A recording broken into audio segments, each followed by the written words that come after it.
Manyika Banda Independent 428 votes. Akwame Bandawe Anyamata Atsikana Azimai 512 votes. Dr. Lazarus Makathe Chakwera Malawi Congress Party 10,063 votes. Kamuzu Showambo People's Transformation Party 383 votes. Adil James Chilungo Independent 209 votes. Cosmas Felix Chipojola Independent 204 votes. Dr. Dalito Kabambe UTM 1,619 votes. Atupele Austin Muluzi United Democratic Front 1,584 votes. Professor Arthur Peter Mutarika Democratic Progressive Party 93,197 votes. Punziro Mvula Independent 366 votes. Frank Tumpale Mwenifumbo National Development Party 104 votes. Dr. Bondwani Nankuma People's Development Party 105 votes. Jordan Sauti Patriotic Citizens Party 66 votes. Smart Mulumbe Swira Independent 54 votes. Milward Tobias Independent 36 votes. Dr. Michael Biswick Usi Ojazake Alibe Mulando 304 votes. Zomba District. Kuzomba amene analembetsa nkaundula wa voti analipo 289,428 ndipo amene anatuluka kukaponya voti anali 241,553 imene inali 83.5%. Mavoti osavomerezeka anali 4,833 imene inali 2.0%. ndipo mavoti ovomerezeka anali 236,720 ndipo ayenda motere. Dr. Joyce Hilda Banda People's Party 4,414 votes. Tokozani Manyika Banda Independent 696 votes. Akwame Bandawe Anyamata Atsikana Azimai 548 votes. Dr. Lazarus Makathe Chakwera Malawi Congress Party 5,676 votes. Kamuzu Chiwambo People's Transformation Party 482 votes.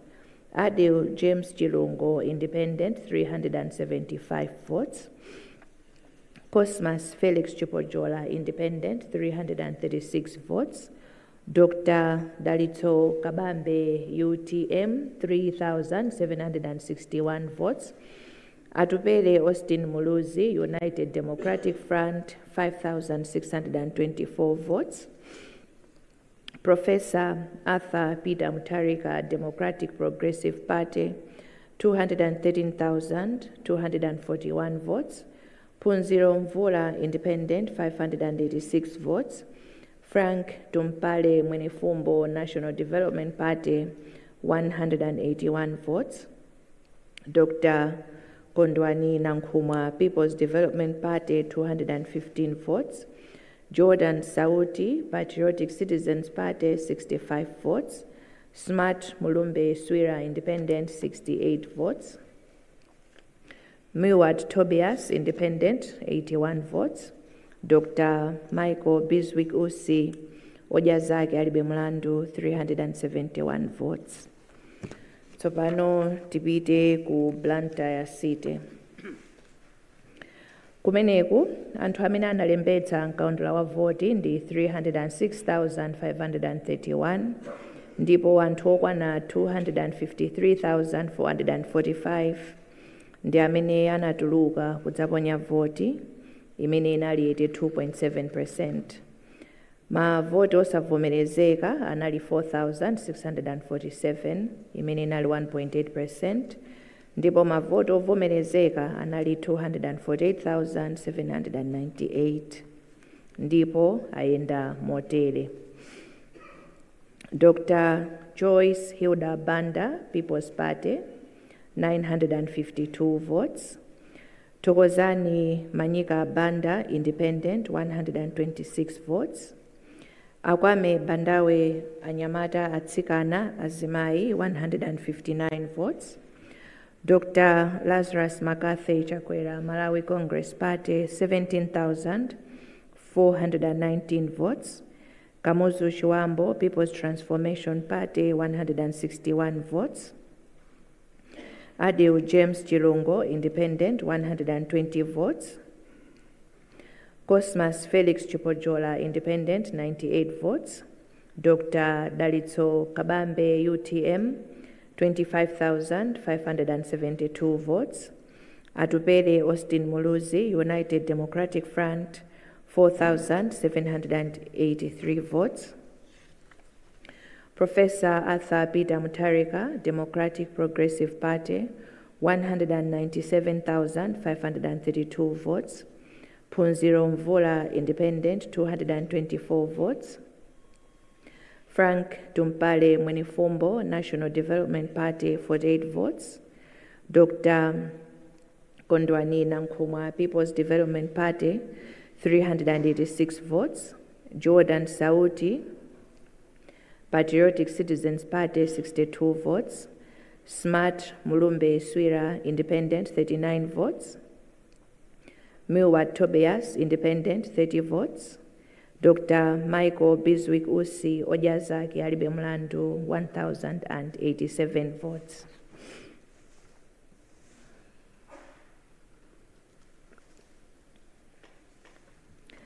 Tsopano tipite ku Mberwa kapena tinene kuti Mzimba.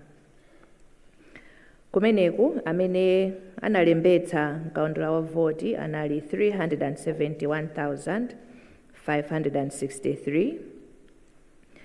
Anthu okwana 269,140 ndi amene anatuluka kukaponya voti imene inali 72.4%, ndipo mavoti osavomerezeka anali 7,369 imene inali 2.7%. Mavoti ovomerezeka anali 261,771 ndipo ayenda motere. Dr. Joyce Hilda Banda People's Party 20,182 votes. Tokozani Manyika Banda Independent 1,999 votes. Akwame Bandawe Anyamata Atsikana Azimai 2,774 votes. Dr. Lazarus Makathe Chakwera Malawi Congress Party 91,509 votes. Kamuzu Chuambo People's Transformation Party 1,301 votes. Adil James Chilungo Independent 525 votes. Cosmas Felix Chupojola Independent 695 votes. Dr. Dalitso Kabambe UTM 19,876 votes.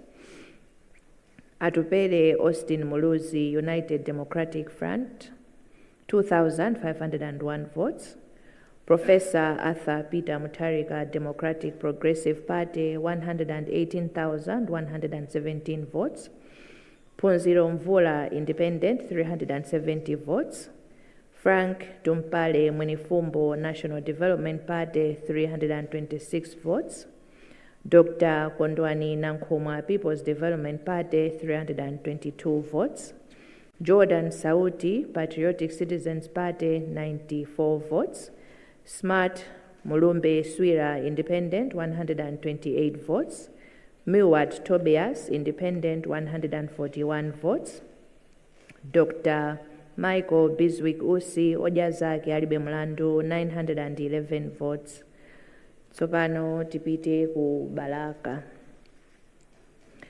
Kumeneku anthu okwana 170,027 ndi amene analembetsa mkaundula wathu wa voti, ndipo anthu 137,121 ndi amene anaponya voti yawo kukwanitsa 80.6%. Mavoti okwanira 2,905 anali osavomerezeka imene inali 2.1%, ndipo mavoti ovomerezeka analipo 134,216 ndipo ayenda motere. Dr. Joyce Hilda Banda, People's Party, 914 votes. Thokozani Manyika Banda, Independent, 280 votes. Akwame Bandawe Anyamata Atsikana Azimai, 228 votes. Dr. Lazarus McCarthy Chakwera Malawi Congress Party, 3,343 votes. Kamuzu Chiwambo People's Transformation Party, 265 votes. Adil James Chilungo Independent, 153. Let me take that again. Adil James Chilungo Independent, 156 votes. Cosmas Felix Chupojola Independent, 147 votes.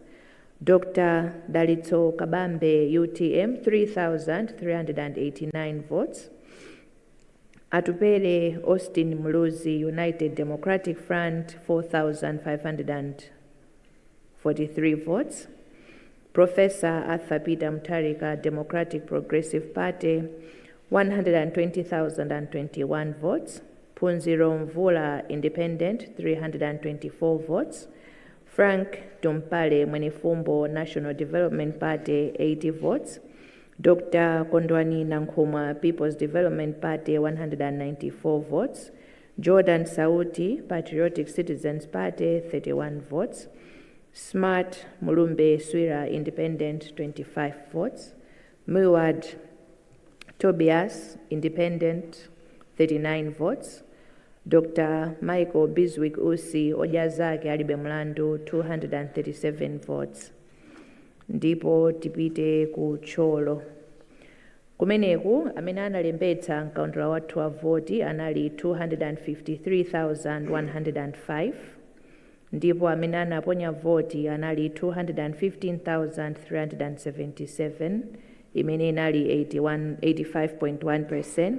Mavoti osavomerezeka anali 4,222, imene inali 2%. Ndipo mavoti ovomerezeka anali 211,155, amene ayenda motere. Dr. Joyce Hilda Banda, People's Party, 574 votes. Thokozani Manyika Banda, Independent, 339 votes. Akwame Bandawe Anyamata Atsikana Azimai, 275 votes. Dr. Lazarus McCarthy Chakwera Malawi Congress Party, 2,943 votes. Kamuzu Chiwambo People's Transformation Party, 207 votes. Adil James Chilungo Independent, 178 votes. Cosmas Felix Chupojola Independent, 255 votes. Dr. Dalito Kabambe UTM, 2,516 votes. Atupele Austin Muluzi United Democratic Front, 2,463 votes. Professor Arthur Peter Mutharika Democratic Progressive Party, 200,131 votes. Punziro Mvula Independent, 552 votes. Frank Tumpale Mwenefumbo National Development Party, 106 votes. Dr. Kondwani Nankhumwa People's Development Party, 122 votes. Jordan Sauti Patriotic Citizens Party, 31 votes. Smart Mulumbe Swira Independent, 48 votes. Muwad Tobias Independent, 44 votes. Dr. Michael Biswick Usi Ojazake Alibe Mlandu, 371 votes. Motero ndiye kuti makonsolo amene tawunikira ali motere: Neno, Salima Nchisi, Zomba City, Karonga Town, Likoma, Kasungu Municipality, Luchenza Municipality, Mwanza, Chitipa, Rumpi, Mulanje, Mzuzu City, Machinga, Nkotakota, Lilongwe City, Dowa, Nsanje, Chikwawa, Zomba District, Blantyre City, Mzimba, Balaka ndi Cholo. Tipitiriza kugwira ntchitoyi ndipo mawa tikhalanso tikufotokozera zotsatira zina. Ndikuthokozeni amayi ndi abambo chifukwa cha kubwera kwanu. komanso kuposaposa chifukwa chakumvetsera kwanu. Ambuye akudalitseni nonse. Zikomo.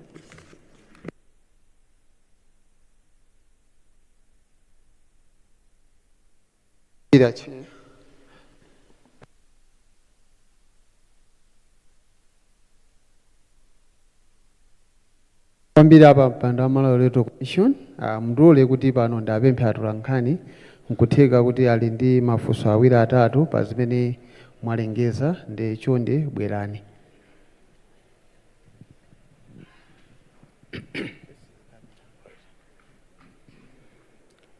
Zikomo kwambiri. Ine ndi Patrick Kachere kuchokera ku Umunthu FM. Acheya nimafuna nditamvetsetsa gawo ili kuti pamene mukuzukuta madandaulo osiyanasiyana kunjaku anthu akupanga endorse munthu amene akuoneka kuti akutsogola. Kodi ngati commission kapena kuti bungwe zitakhala zoti mwalengeza zosiyana ndi zimene kunjaku anthu akuziyembekezera, kodi sizadzesa mpungwepungwe? Komanso gawo lina anthu ali balala mwachitsanzo mafotokozapo kuti ena kuchita zionetsero zitakhala zoti mene zikuyendera chitetezo cha ma-observers chili motani? Zikomo kwambiri.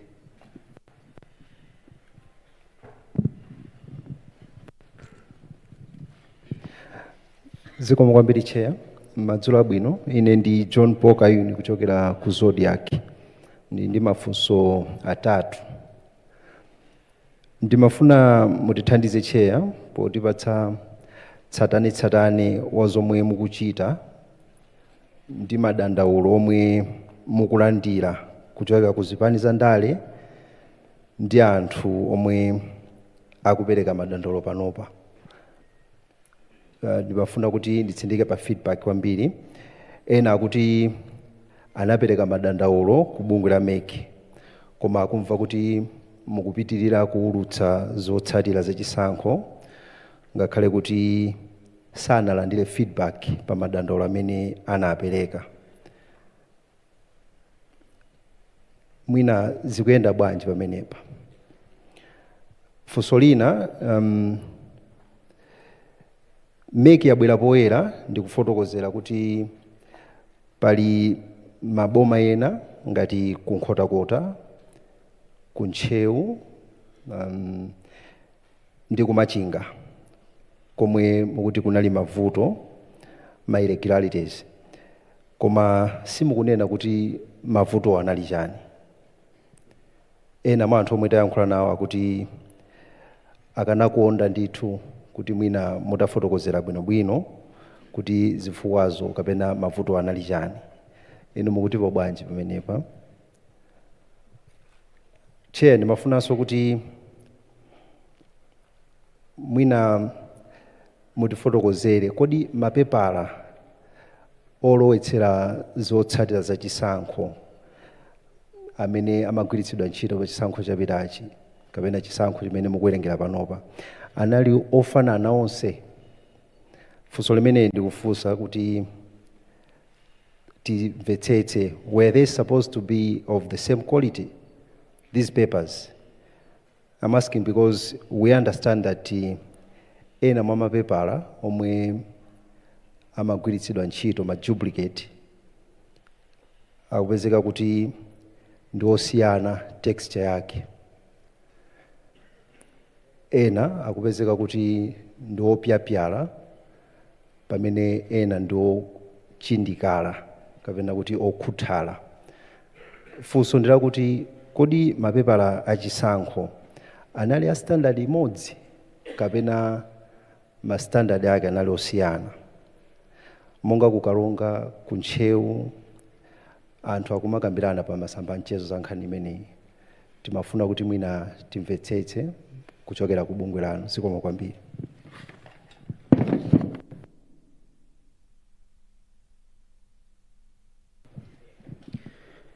Dzina langa ndi Robert Chandilira kuchokera ku Planter Synod Radio. Ndili ndi mafunso awiri. Funso loyamba, zikusonyeza kuti kutengera information imene taipeza pali ma monitor ena amene anatumidwa ndi zipani zina kapena ma candidate kuti akapangire monitor mmene zisankho zikuyendera. Zitatha zisankhozi, ma monitor amenewa amene amang'anira ma candidate ena amene mwina akuona kuti zotsatira sizikuyendera bwino, akupereka chiopsezo kwa ma monitor amenewa mpaka na ena maopseza kuti mwina akhoza kuchotsa miyoyo yawo. Ndiye timafuna kudziwa kuti kodi zikatere ngati bungwe la MEC zimatani, komanso mwina anzathu achitetezo angathe kuyikapo mulomo pamenepa. Funso lachiwiri, isanayambike campaign munapereka ma code of conduct, malamulo amene azitsogoleri azipani zosiyanasiyana akuyenera kutsatira. Ndiye mkatikati mu ena mwa madandaulo amene anakupezani ndokhuza kuti azitsogoleri ena azipani amachitabe zosemphana ndi code of conduct imeneyi monga kumapanga ma handouts.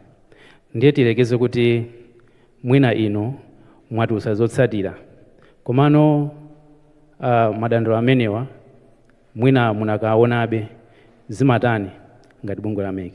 Zomwe kwambiri.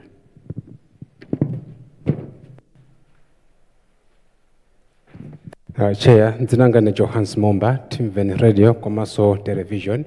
Funga ndi limodzi, mwatsindika na kuti kaya ena achita zionetsero, kaya achita chani kunjako, koma mugwira ntchito mokhazikika bwino pofuna kuti iyende bwino.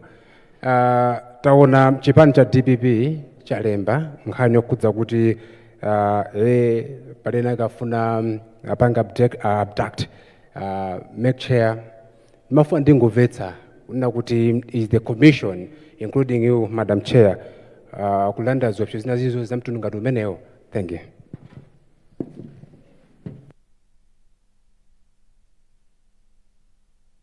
Thank you so much, Honorable Chair. Maybe you responded to the questions. Thank you.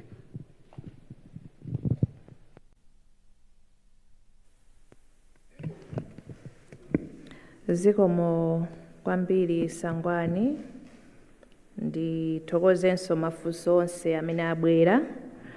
Funso loyamba kuchokera kwa inu akachere, ndingonena motsindika komanso mobwerenza m'malo mwa bungwe la MEC kuti zotsatira zovomerezeka za chisankho zimachokera kwa MEC, kwa bungwe la MEC.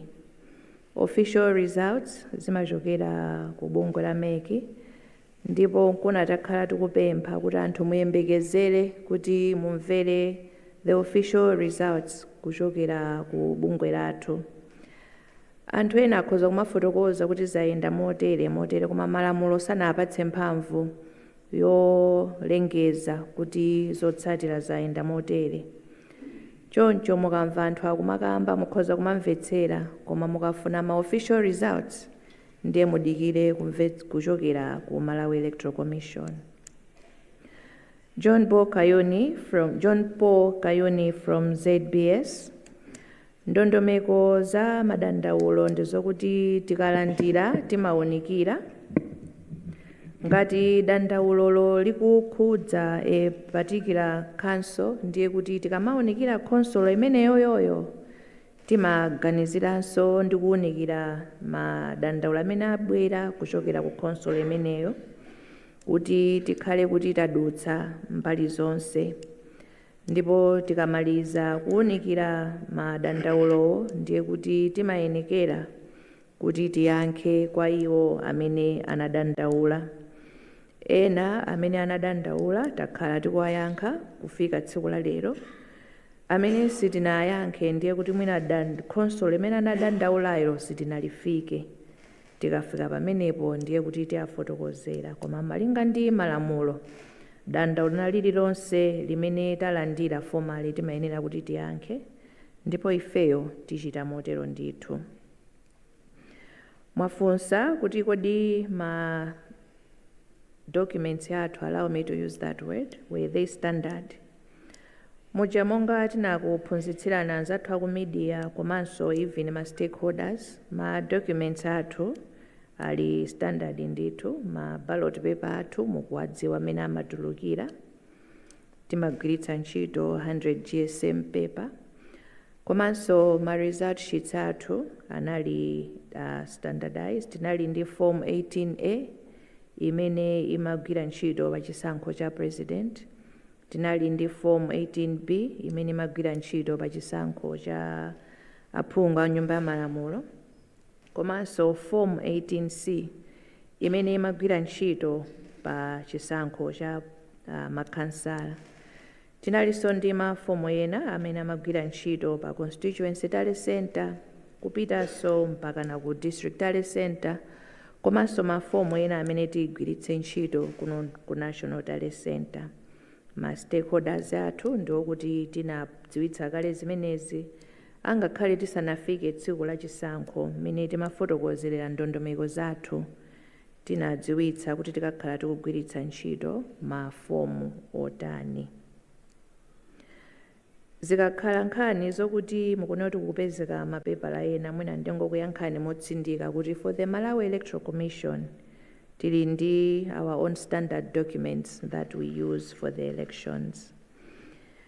Ku Blantyre Synod ndilole kuti tiyankhe motere. Kalembedwe ka ntchito kapena ubale wa ma monitors ndi ma candidate kapena zipani zimene zina apanga deploy kuti akaonerere zisankho is beyond the Malawi Electoral Commission. Ndi ubale okuti ifeyo mulibemo ndipo sikuti timakhala nawo involved. Chimene ifeyo timachita ndikungokumbutsira kuti pa malamulo candidate kapena chipani ali ndi ufulu wopanga deploy kaya ndi ku registration center, kaya ndi ku polling center, kaya ku constituency tally center, kaya ku district tally center, angakhale kuno kumene ku national tally center. Koma kuti ubale ukuyenda bwanji izozo sitingathe kufotokozera because it is beyond our scope. Nkhani ya ma handout kuti mwina ma candidate ena amapereka ma handout, mongokumbutsira Malawi Electoral Commission ilibe mphamvu kapena gawo pa nkhani ya ma handout.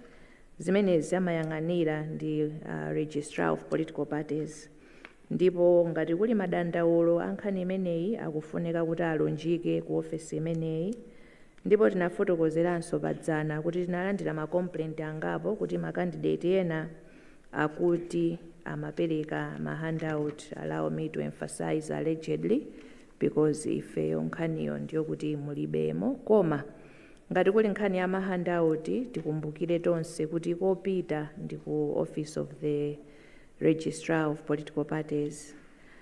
Akutimveni ndingokuyankhani kuti ife tikugwira ntchito yathu malinga ndi mmene tikuyenera kuti tigwirire ndipo timalize. Mwina ndingokuyankhani kotero madzulo uno. Zikomo kwambiri.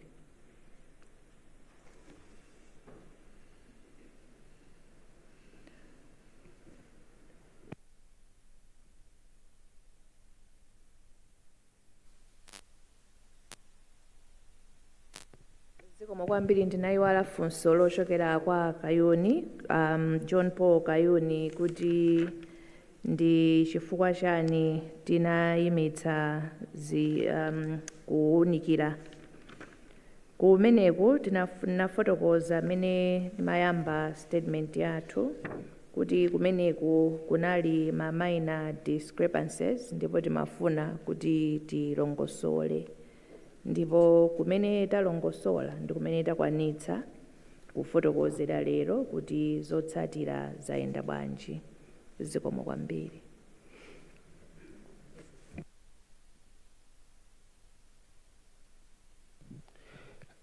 Zomwe mbiri chair padakalibe mafunso ndi mundilole ndipitirire kutenga mafunso amenewa.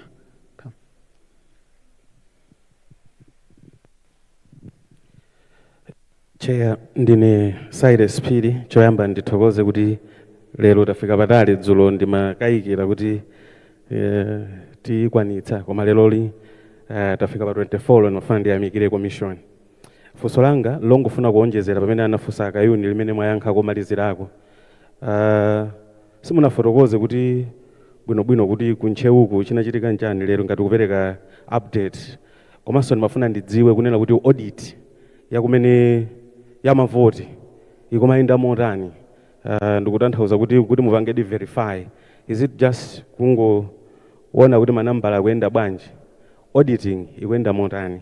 Timafuna ndidziwe pamenepo. Thank you, Chair.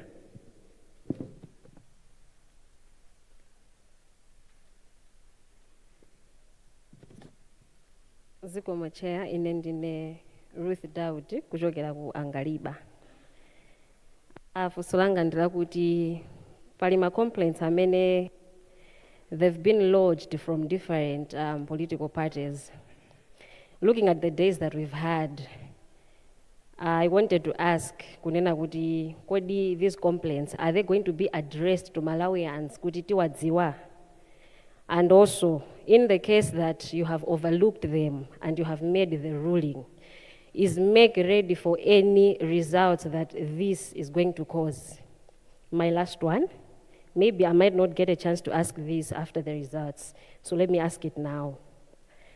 Mungadzadzimmenye pachifuwa kuti you have served Malawians with integrity inuyo ngati wankulu wapampando umenewu after mukalengeza zotsatira za sankho zimenezi. Zikomo.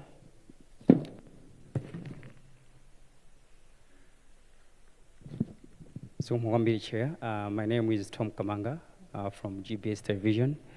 Madzulo ano nimafuna mwina funso langa lipite mwina kwa anzathu amene waza chitetezo pamene mwina pakumvekanso kapena kuonekanso mwina nkhani zina zokhuzana ndithu ndi mavirus malo ina ndena. Ndimangofuna kuti angotsimikizira mtundu wa Malawi panena kuti kwangotsala masiku ochepa chabe monga munenera kuti muulutse zotsatira zimene zamtsogolo dziko pakuyenera kuti papite masiku 8 tikana tione masiku 8 amene akutha lachitatu. Ndimangofuna kuti angotsimikizira makamaka mtundu wa Malawi kuti pa nthawi imene mungaulutse zotsatira zimenezi kodi Amalawi azakhala otetezeka motani ngati mbali ya chitetezo. Zikomo.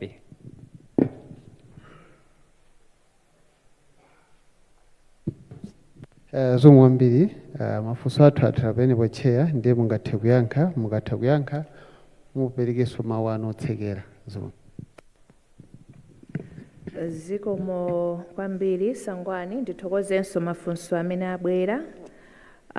Silas Phiri, mukakumbukira kufotokoza kwathu kumene tinafotokoza tsiku loyamba mmene kuti tayamba kulandira marizatsi athu, tinafotokoza kuti tisanaulutse chotsatira chilichonse tizikhala ndi nthawi kuwunikira, or allow me to say to scrutinize the results.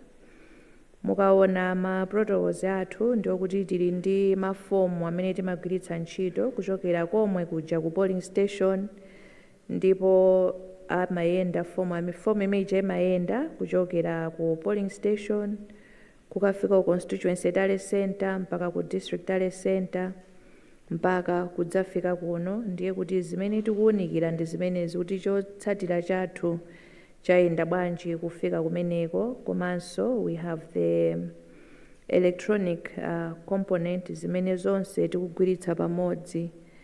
When you look at our protocols, you understand kuti pali ma layers ambiri amene alipo amene tinakhazikitsa kuti atithandizire to maintain the integrity of the processes. Ndipo zimenezi ndi zimene tikugwiritsa ntchito. Komanso tikumbukire kuti amene ankakhonza malamulo athu anaganiza mozama ndithu kuti ma results amene wakuchoka pa polling station kuzafika kuno, ma stakeholders particularly ma candidates amakhala kuti nawonso zimenezi ali nazo, chifukwa chokuti amapatsidwa makope komanso zina zimamatidwa.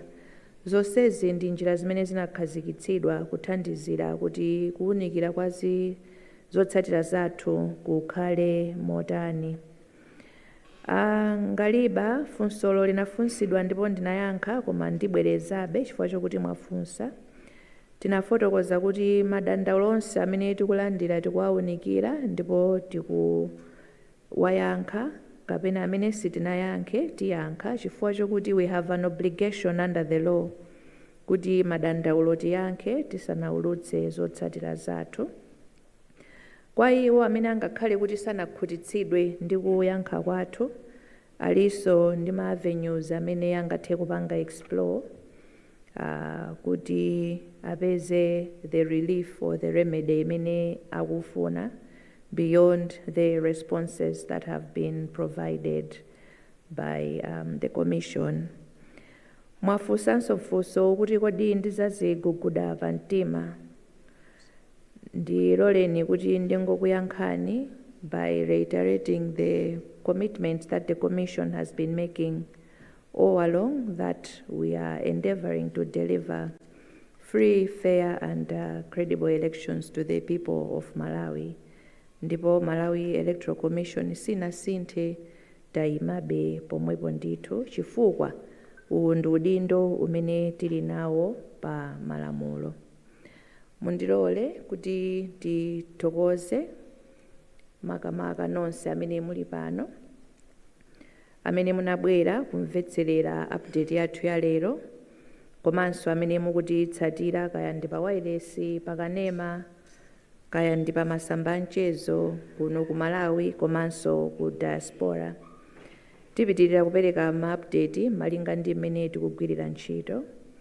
Tipemphenso mobwerenza kuti chonde tiyeni tisunge bata ndi mtendere. Chisankho chimabwera, chisankho chimapita.